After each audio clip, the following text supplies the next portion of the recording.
What's up, people? Johnny here again. Ngasi di mo kaya interesting over video mo namzara ke. Ay na sugla jeri se koi gi moirangong gi koi juice kumba koi gi chewing yon ba lama lay bane ba koi no ba. Ma se me am introduction tok jara ke me am di ubirang mo lambi chat pakot ba me am ko. Ado ai su dum yam toina regular oina se chewing dum thai ai tare. Ado ai na su ma se mayam dum sakhan khangan janing ba ai tare ko. Ma se talent am lay ba inong ne ma se ko. Na di hojikudi am kada koi stage da kana ma juice kumba kana shake tori ko ado ma se mai gi maming se Priyobarta khagokpam ko ma se khurai de na khurai de gi ne ko ma se ado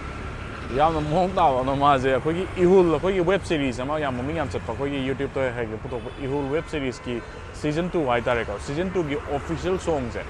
ma na sakune ado gi sai de jai mon ta han jara ke aduga amik khaidana khogi all Manipur matam misai kanglu kaina ma su leiba ma lai di khangri sai jam kan khangdre ko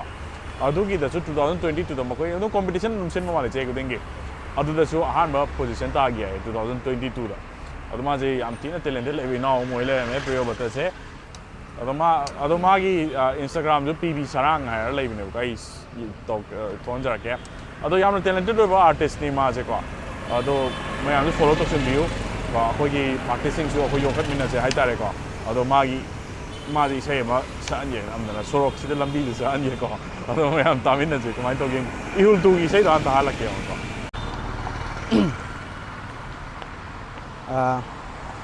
ꯃꯌꯥꯝ ꯑꯩꯒꯤ ꯃꯤꯡꯁꯦ ꯑꯩꯒꯤ certificate ꯅꯦꯝꯗ ꯍꯥꯏꯇꯥꯔꯦ certificate ꯅꯦꯝꯗ ꯑꯩꯁꯦ Priyobarta ꯈꯥꯒꯣꯛꯄꯝ Priyobartana ꯂꯩꯌꯦ ꯃꯌꯥꯝ ꯑꯗꯣ ꯑꯩꯒꯤ ꯀꯩꯅꯣ ꯍꯥꯏꯇꯥꯔꯦ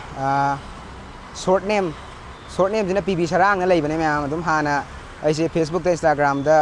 ꯁꯨꯃꯥꯏꯅ ꯑꯩꯒꯤ ꯃꯤꯡꯁꯦ ꯁꯨꯃꯥꯏꯅ ꯍꯥꯟꯅ ꯍꯥꯡꯉꯝꯕꯅꯦ ꯑꯗꯨꯝ ꯑꯗꯣ ꯍꯟꯗꯛꯀꯤ Ehoolꯒꯤ ꯄ꯭ꯔꯣꯖꯦꯛꯁꯤꯗꯒꯤ ꯍꯥꯏꯇꯥꯔꯦ ꯑꯩꯁꯦ Priyobarta Sarangꯅ ꯑꯗꯨꯃꯥꯏꯅ ꯃꯤꯡꯁꯦ ꯑꯗꯨꯃꯥꯏꯅ ꯑꯗꯨꯝ ꯁꯦꯝꯗꯣꯛꯈ꯭ꯔꯦ ꯑꯩꯒꯤ ꯐꯨꯜ ꯅꯦꯝꯁꯦ ꯑꯗꯣ ꯃꯌꯥꯝ ꯑꯩꯒꯤ ꯏꯟꯁꯇꯥꯒ꯭ꯔꯥꯝ ꯍꯥꯏꯇꯥꯔꯦ ꯏꯟꯁꯇꯥꯒ꯭ꯔꯥꯝꯗ ꯑꯗꯨꯝ PB Sarangꯅ ꯑꯗꯨꯝ ꯂꯩꯕꯅꯦ ꯃꯌꯥꯝ ꯐꯣꯂꯣ ꯇꯧꯁꯟꯕꯤꯌꯣ ꯑꯩꯒꯤ ꯀꯩꯅꯣꯁꯨ ꯑꯩꯒꯤ ꯀꯩꯅꯣꯗꯣ ꯍꯥꯏꯇꯥꯔꯦ ꯄꯦꯖ ꯍꯥꯏꯇꯥꯔꯦꯀꯣ ꯑꯗꯨꯒ ꯐꯦꯁꯕꯨꯛꯇꯅ Priyobarta Sarangna ꯂꯩꯕꯅꯦ ꯃꯌꯥꯝ ꯑꯗꯣ ꯃꯌꯥꯝ ꯄꯨꯂꯞ ꯁꯞꯄꯣꯔꯠ ꯇꯧꯕꯤꯌꯣ ꯑꯗꯨꯝ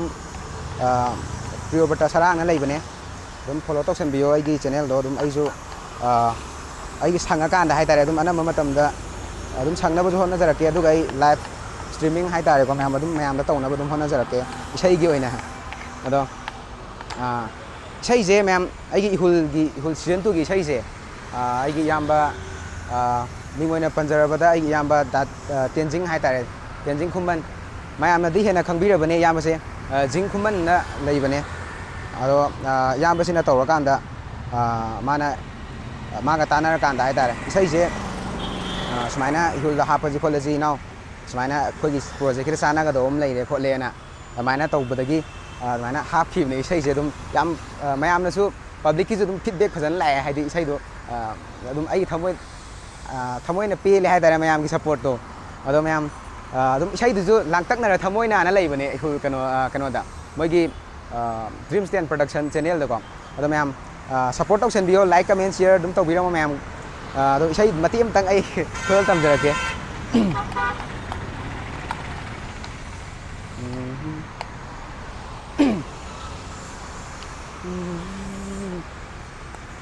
ꯍꯧꯖꯔꯕ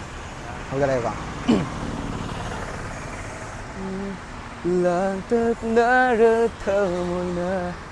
ꯅꯤꯖꯅꯤꯡꯂꯤ ꯃꯐꯝꯗ ꯑꯌꯨꯛꯀꯤ ꯂꯤꯛꯂꯥꯒꯨꯝꯅ ꯆꯝꯖꯔꯕꯤ ꯅꯨꯡꯁꯤꯕꯤ ꯄꯨꯟꯁꯤ ꯆꯨꯞꯄ ꯂꯦꯡꯗꯅ ꯂꯩꯕꯤꯔꯣ ꯏꯅꯥꯛꯁꯤꯗ ꯃꯪꯂꯥꯟꯗ ꯂꯥꯛꯂꯅꯨ ꯇꯥꯏꯕꯪꯗ ꯑꯣꯏꯍꯜꯂꯣ ꯅꯨꯡꯇꯤ ꯅꯨꯃꯤꯠ ꯈꯨꯗꯤꯡꯒꯤ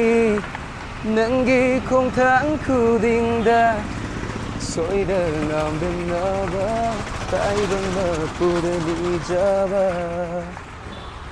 ꯑꯩꯒꯤ ꯁꯦꯡꯂ ꯊꯃꯣꯏꯒꯤ ꯅꯨꯡꯁꯤ ꯂꯩꯀꯣꯜꯂꯛꯁꯤꯗ ꯅꯥꯏꯇꯣꯝ ꯑꯣꯏꯅ ꯁꯥꯠꯂꯤꯕꯤ ꯅꯪꯗꯤ ꯑꯩꯒꯤ ꯂꯩꯅꯥꯅꯤ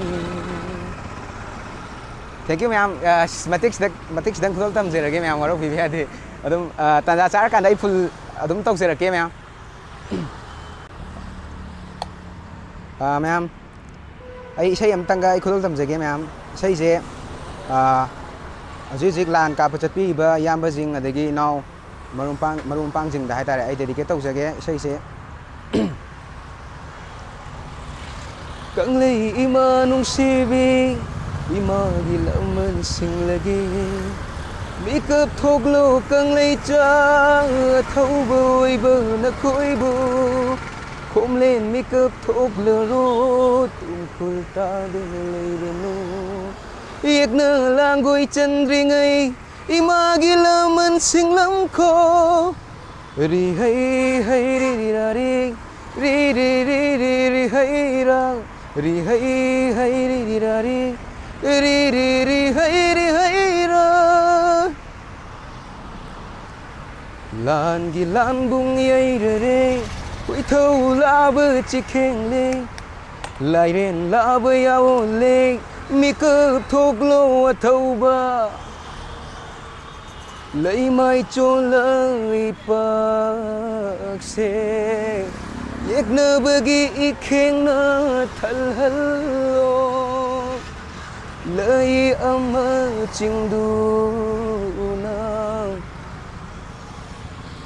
saglam ko lauram ko sana lay pa kang lay pa Thank you ma'am, thank you. Matik sedang khudol tamjage. Alo ma'am, isai je nungai bibra, nungai biragadi. Akhoi inau Priyobarta su una ningba adagi akhoi magi kaya tare magi isana isa thabuk sujabagi kana sire juice kumba akhoi chewing motor isi ka ma'am se support to yo haitare ko aduga local artist sing su koi support to minasi mana jiglei je koi ki barang khongi kabui khol gi get to adu makta da ne dum lei se ado ayuk tagi dum phami nungdang wairam bago dum pham mane ma se ko aidi nungti gi dum thae ma ise chewing aidi chewing ko pam bai tare ko aduna ma adum mosambi gumba adagi koi gi banana shake gumba apple shake gumba adagi koi gi lime juice gumba adum mayam adum yawi ko adagi jack kano ko koi gi dragon fruit kumba adum mayam yawi adum magi isai yam phajai adum haiti ta sena original oina smana ro oina tar kanda kaimbo bo keno yaw ponte ko studio ko studio ro sakonate lambi chet ngraba so rok sida traffic ma kon sida ne man sak lai je ko aduna adi ma prepare to so dai ko da san mane si se ko adi ai juice ko lag da san mane ai tare aduna yam phaja ga yam mo yam tagre mayam so production view aduga koi local artist su ta sena sokon na to mina se ai tare ai masak yo yo je ai tare ko ado ma ji inkala ga nga ni tahi yam na nori aduga mai khonjel su yam na power kini ai ai asa tok je ko aduna Ehool 2 gi official song du ne mana saki bodo ko Priyobarta khagok pam hai ko PB Sarang hai ga su khang mane aduna adu lo sinjage matung da mo kai nungai nungai me am hapchara ki ge ngasi ge nodi bye bye